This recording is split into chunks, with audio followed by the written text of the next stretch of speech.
Assalamualaikum warahmatullahi wabarakatuh. Jadi video ini merupakan video lanjutan dari pembahasan pengaturan dokumen 2 untuk poin 5 sampai poin 8. Jadi untuk poin 5 di sini adalah membuat tabel. Jadi semisal dalam pengerjaan dokumen teman-teman itu dibutuhkan untuk membuat tabel atau masukkan tabel. Caranya teman-teman bisa klik dulu di ribbon insert.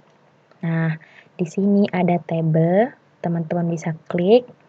Nah, untuk insert table di sini sebetulnya sudah disediakan pilihan kolom dan baris maksimal 10 kolom kali 8 baris. Nah, tapi kalau tidak sesuai, teman-teman bisa pilih yang insert table bawah sini. Nah, untuk table size-nya, teman-teman bisa isi number of column dan number of rows sesuai kebutuhan teman-teman. Misalnya kolomnya 5, barisnya 2, seperti ini. Kalau sudah, bisa teman-teman klik OK.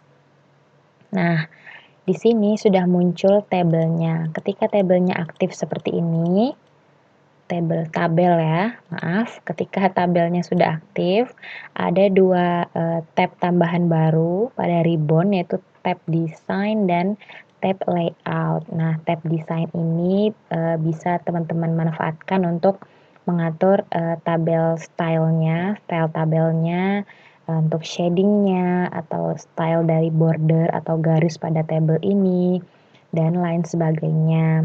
Sedangkan untuk tab layout ini ada beberapa menu di sini, yaitu untuk insert above, insert below, insert left, insert right, ada delete juga, ada merge, dan ada cell size. Nah, itu bisa teman-teman manfaatkan untuk mengedit tabel teman-teman yang aktif. Nah, semisal kalau untuk menambahkan baris, ada dua cara, jadi teman-teman bisa pilih insert above atau insert below. Jadi above dan below ini untuk menambahkan baris, sedangkan left dan right ini untuk menambahkan kolom. Seperti itu. Kalau cara lainnya, bisa teman-teman arahkan kursor di garis terluar sebelah kiri untuk menambahkan baris, sampai muncul tanda tambah biru seperti ini. Teman-teman klik. Nah, otomatis nambah baris. Kalau nambah kolom, arahkan kursor di garis terluar seperti ini sampai tanda tambahnya muncul, diklik. Nah, untuk nambahkan kolom. Untuk ngapusnya juga sama. Bisa pilih yang delete ini, delete cell, delete kolom, delete rows, dan lain sebagainya. Kemudian, kalau merge cell itu untuk menggabungkan baris dan kolom. Misalnya mau menggabungkan baris 1 dan baris 2 pada kolom pertama. Ini bisa caranya saya blok dulu, saya sorot dulu baris 1 dan baris 2-nya. Kemudian saya klik merge cell sehingga tergabung. Atau menggabungkan baris 1 pada kolom 3 dan 4. Nah, seperti ini. Yang ini sama ini mau digabungkan. Sama caranya, disorot dulu seperti ini, kemudian diklik merge cell. Nah, seperti ini. Kalau cell size itu untuk mengatur lebar dan tinggi baris atau kolom yang sedang teman-teman kerjakan. Kalau alignment itu untuk mengatur perataan teksnya. Bisa align center atau align top center dan lain sebagainya. Mungkin sebagai latihan, teman-teman bisa mengerjakan tabel yang ada pada modul itu halaman 32. Sebagai contoh, misal untuk membuat tabel ini, kita lihat itu ada berapa kolom di situ. 1, 2, 3, 4, 5, ada 6 ya. Kita klik insert tabel, kolomnya ada 6, barisnya ada 6 juga. Nah, seperti ini. Kemudian untuk baris 1 dan baris 2 itu ternyata di merge. Jadi Disorot dulu, pilih layout, terus pilih merge cell. Yang ini juga merge cell. Kemudian ini juga merge cell. Kemudian yang ini dan ini di merge baris 1 pada kolom 4 dan 5. Nah, kemudian seperti ini. Nah, sudah jadi. Kalau mau mengecilkan kolom atau melebarkan kolom, tinggal arahkan kursor pada kolom yang mau diubah size-nya sampai kursornya berubah seperti ini. Maaf, pointernya maksud saya. Lalu tinggal di drag aja. Nah, seperti ini bisa. Ini untuk kelas, ini waktu, ini jumlah peserta, dan ini jumlah total. Kalau kita lihat, itu align-nya semuanya adalah align center. Jadi, saya masukkan dulu tulisannya, ini nomor, kelas, waktu, jumlah peserta, ini laki-laki, yang ini perempuan, dan ini adalah jumlah total. Nah, karena align-nya adalah align center, ini saya blok dulu semuanya. Seperti ini. Kemudian saya pilih layout. Pada alignment, saya pilih yang align center. Berlaku sama juga untuk tulisan yang laki-laki dan perempuan. Seperti itu. Kemudian yang ini mungkin di bold, jadi tebal tulisannya seperti ini. Tinggal teman-teman lanjutkan untuk pengisian 1, 2, 3, 4 untuk masing-masing kelas, waktu, jumlah peserta, dan jumlah total. Seperti itu untuk masukkan tabel dalam dokumen. Selebihnya teman-teman bisa ekspor sendiri. Yang penting kalau mau ngedit tabelnya harus diaktifkan terlebih dahulu. Diklik aja tabelnya, nanti biar tab desain sama layoutnya muncul. Seperti itu. Kemudian untuk poin 6, objek chart. Nah, jadi objek chart ini digunakan untuk membuat grafik atau diagram. Nah, cara membuat chart pada dokumen, caranya awalnya sama, kita klik dulu ribbon insert, kemudian kita pilih chart. Nah, di sini ada jenis-jenis chart yang bisa kita pilih sesuai kebutuhan. Ada yang bentuknya kolom, bentuknya line, pie, dan lain sebagainya. Semisal kita mau membuat yang bentuknya kolom, yang normal seperti ini, kita pilih yang kolom, terus pilih jenis chartnya. Kalau sudah, kita klik OK. Nah, setelah kita klik OK, nanti chartnya akan muncul ditambah dengan munculnya lembar kerja Excel sebagai dasar dari data chart seperti ini. Misalnya kita mau membuat chart yaitu perbandingan jumlah mahasiswa laki-laki dan perempuan pada lab A dan lab B misalnya kayak gitu. Jadi, kategori ini merupakan lab A dan lab B, sedangkan seriesnya ini adalah laki-laki dan perempuan. Nah, kan cuma dibutuhkan lab A dan lab B, cuma dibutuhkan kategori 1 dan kategori 2. Sedangkan kategori 3 dan 4 itu kan tidak dibutuhkan. Nah, caranya ngapus biar kategori 3 dan 4 ini tidak muncul di grafiknya teman-teman arahkan kursor pada spreadsheet yang ada di Excel maksud saya, sampai kursornya berubah seperti pointernya berubah seperti itu.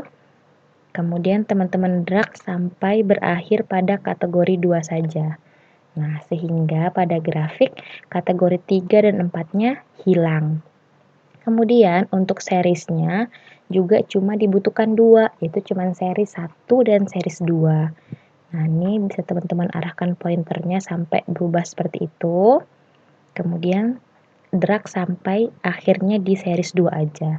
Sehingga series 3-nya tidak masuk. Nah, seperti itu. Tinggal teman-teman ganti kategori 1 ini adalah lab A.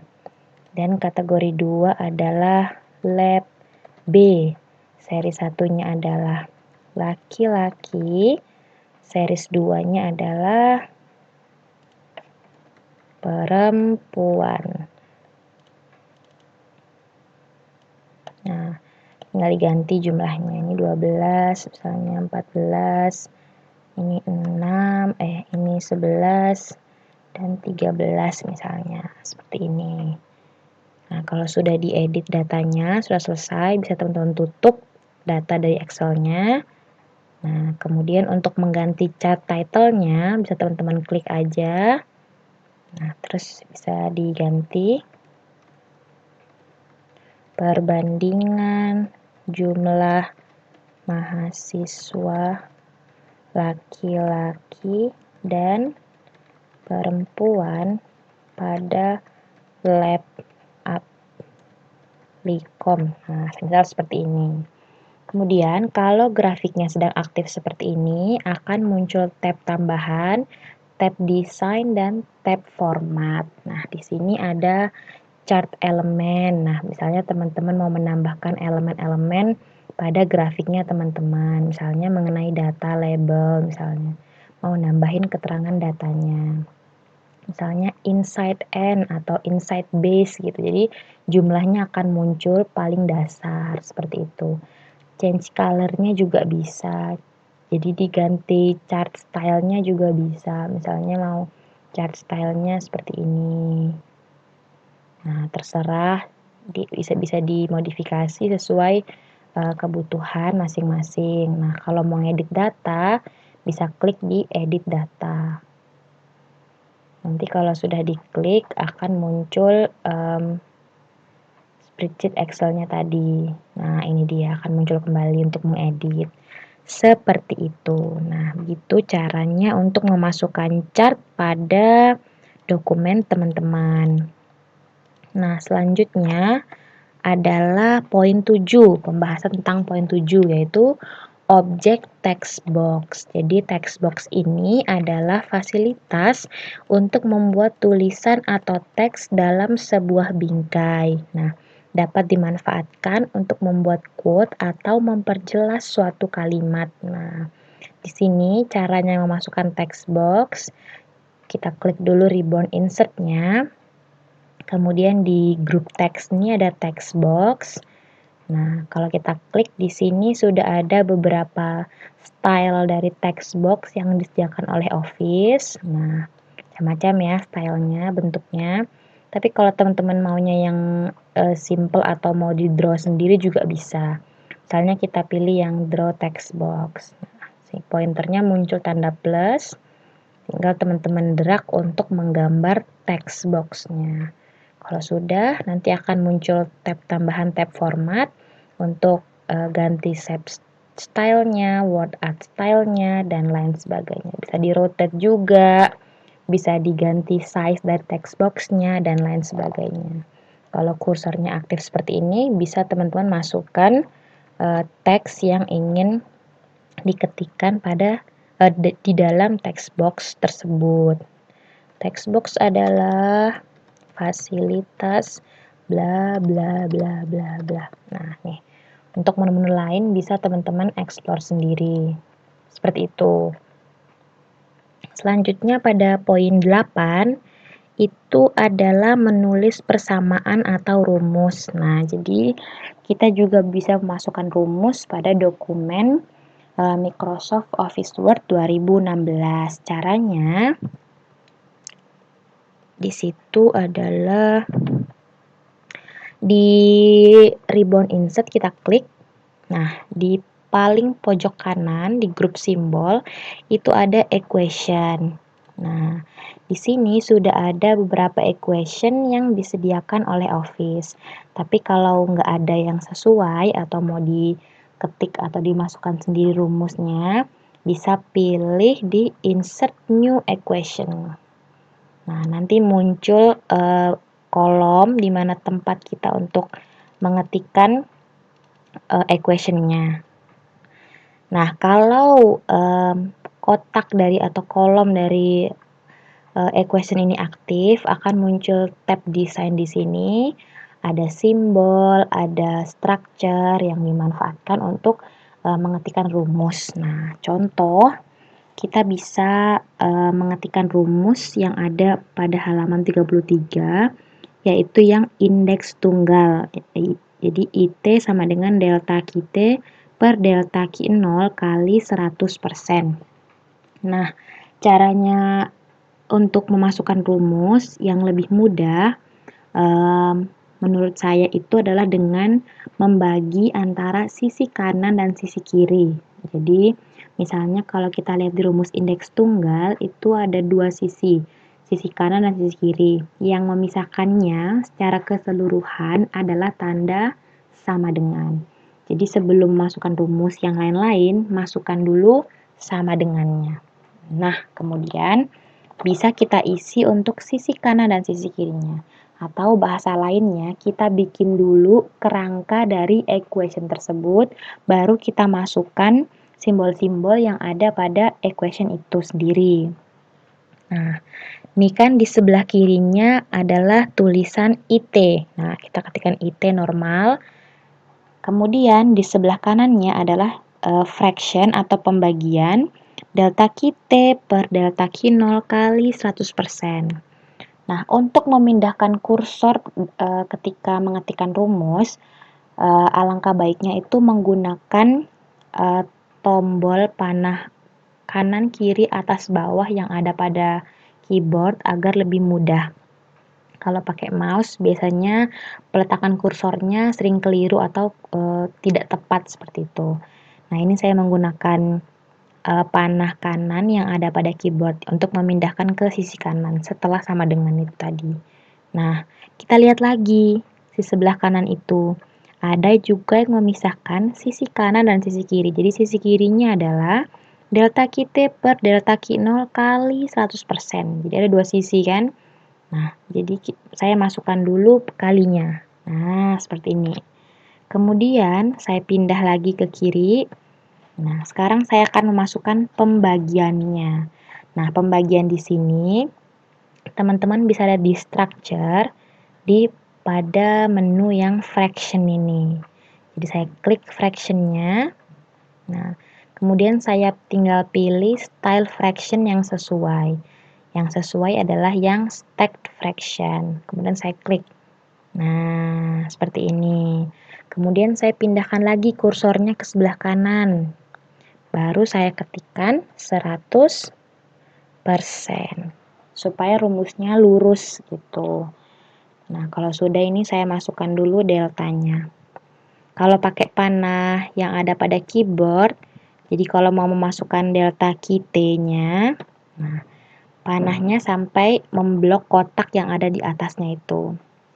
Untuk memasukkan deltanya, kita bisa manfaatkan large operator. Nah, kemudian kita pilih yang ini. Yang summation ini ya. Nah, kemudian untuk memasukkan tulisan QT-nya, kita klik pada kotak yang aktif ini atau menggunakan panah kiri yang ada pada keyboard. Nah, untuk mengaktifkan kotaknya. Kemudian karena Q-nya itu besar sedangkan T-nya itu kecil, kita manfaatkan yang script. Nah, kita bisa pakai yang subscript. Nah, seperti ini. Kemudian menggunakan panah lagi. Kemudian ini kita isikan Q dan sebelahnya kita masukkan T. Terapkan cara yang sama untuk yang delta Q0-nya. Jadi setelah pindah ke bawah, masukkan dulu large operatornya. Nah, kemudian aktifkan kotak setelah large operator ini. Masukkan scriptnya, yaitu subscript. Jadi Q-nya besar, nolnya kecil. Pindahkan menggunakan panah. Q sebelah sini 0. Nah, seperti itu cara memasukkan rumus atau equation pada Microsoft Office Word 2016.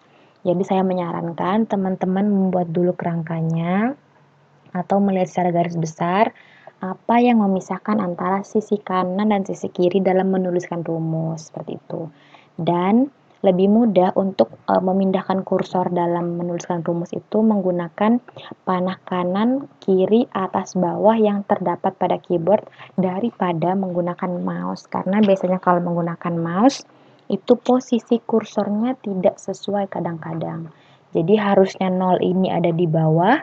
Kalau posisi kursor tidak sesuai, nanti 0-nya bisa malah sejajar sama Q-nya. Seperti itu. Nah, selain memasukkan rumus dengan cara seperti ini, oh iya, di sini teman-teman bisa explore sendiri ya. Jadi kalau fraction ini untuk pembagian, kalau script ini untuk misalnya pangkat 2 atau memasukkan T, Q0 seperti tadi. Ya kalau radikal ini menuliskan pangkat dan lain sebagainya, square root maksud saya. Kemudian ada integral, ada large operator untuk memasukkan sigma itu tadi, ada bracket untuk yang kurung-kurung seperti itu, dan lain sebagainya. Bisa teman-teman explore sendiri cara memasukkan rumus itu tadi. Nah, untuk latihan, biar nanti waktu ngerjakan tugas prakteknya gampang, coba teman-teman bikin yang indeks agregat. Nah, di halaman 33 tadi itu. Nah, memasukkan rumus juga bisa menggunakan cara lain. Misalnya insert equation, kita bisa pakai yang inc equation. Nah, di sini memasukkan rumusnya dengan cara seperti kita nulis rumusnya gitu. Kalau nulisnya benar, nanti dia akan terbaca benar. Misalnya X2 tambah Y2 sama dengan Z. Ini saya coba bikin X. Nah, kalau benar dia akan terbaca. X pangkat 2, oke. Ditambah. Nah, kan ini terbaca T, padahal harusnya tanda tambah, kayak gitu. Jadi kalau kalian gambarnya benar, nanti rumus yang terbaca juga akan benar, seperti itu. Pertemuan kali ini materinya cuma sampai poin 8 aja, poin 9 dan seterusnya akan dilanjutkan pada pertemuan minggu depan. Semoga materi yang saya sampaikan ini bermanfaat, jangan lupa latihan biar bisa. Kurang lebihnya saya mohon maaf. Assalamualaikum warahmatullahi wabarakatuh.